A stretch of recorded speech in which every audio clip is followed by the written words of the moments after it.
Well, hi everybody, and welcome again to Wingman Nation. I've got an interesting metaphor to share with you today, and it has to do with politics and RVing. Now stay with me if you will. It's something that I want to share with you about JD Vance, someone that we might not know a whole lot about yet, but I think that soon we're going to be hearing a lot more from, since he is, of course, Donald Trump's new running mate. Now, as I said, stick with me. A lot of conservatives appreciate JD Vance for his autobiography, Hillbilly Elegy. He wrote it while attending Yale Law School. Netflix even made a movie about it. But there are some lesser-known aspects of JD's career that some people think that you might find surprising. Then again, maybe not. So up now is a short clip from a monologue from what I see as a conservative-hating commentator who, it just seems to me, couldn't find a good thing to say about JD Vance if she was forced to. But that said, after you watch this short segment, I'd like to know if you're still thrilled about Trump's running mate, or if you're thinking maybe you need to do some more thinking. And as I said, I will tie this all back in with RVing and the importance of making the best RV buying decisions possible on the other side. So stick with me.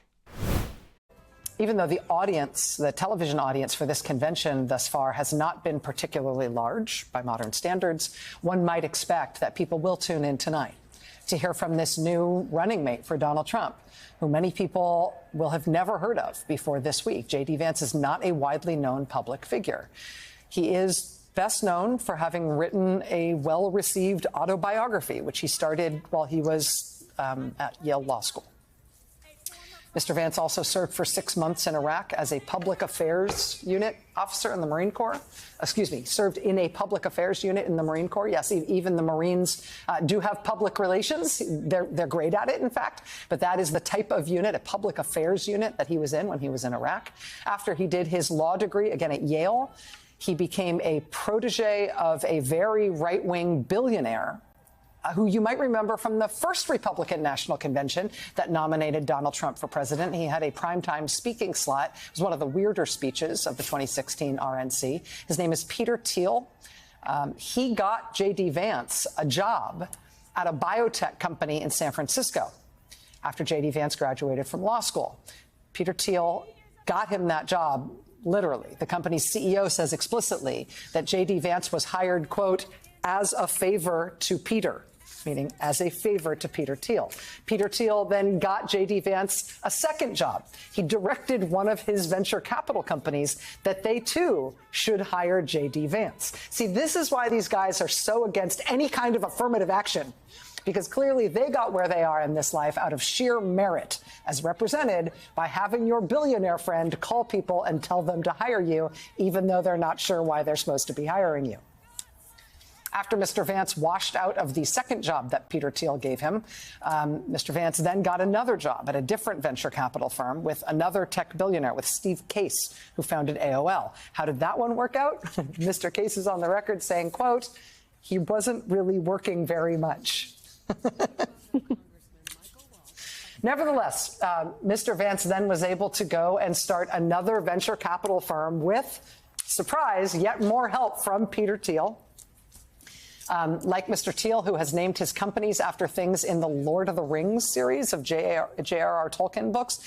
Lord of the Rings is a sort of favorite cosmos for naming things and cultural references for a lot of far-right and alt-right figures, both in Europe and the United States. Peter Thiel names all these things after Tolkien figures and places, like his company Palantir, for example. Like his mentor, like Peter Thiel, who had given him all his jobs in the world, Mr. Vance also, when he founded his own venture capital firm with help from Peter Thiel, named it after a Lord of the Rings thing. He called it Narya, N-A-R-Y-A, which you can remember because it's Aryan, but you move the end to the front. Apparently that word has something to do with elves and rings from the Lord of the Rings series. I don't know. In his new firm, Mr. Vance made one notable investment in one Kentucky company. That Kentucky company went public and then promptly went bankrupt. So that's the career. Does that sound like the rocket fuel trajectory of a person on a fast track to be nominated as the vice presidential nominee of the Republican Party of the United States before he turns 40? No, it does not. writing a memoir and otherwise being Peter Thiel's intern is not usually the way you get to be a vice presidential nominee. All right, so is it just me, or did Rachel Maddow take every opportunity to minimize and criticize and paint JD Vance as basically an unqualified fraud? To me, it pretty much looks this way. And I think that if all you knew about him was what you heard from someone like Rachel Maddow, you'd probably believe it, right? I think most low information voters definitely would. Again, I'd like to know your thoughts. Now, let me connect RVing with what she just said. If all you do is get your news from one source and you don't investigate by keeping an open mind, there's a really good chance you'll be making a big old mistake. Same thing goes with buying an RV. It does. If all you do is depend on one source, just one person or one YouTube channel, and you put all your faith in that one source without doing your own homework, there's a way better than 50-50 chance that you're going to regret your purchase. Kind of like throwing away your vote, I think.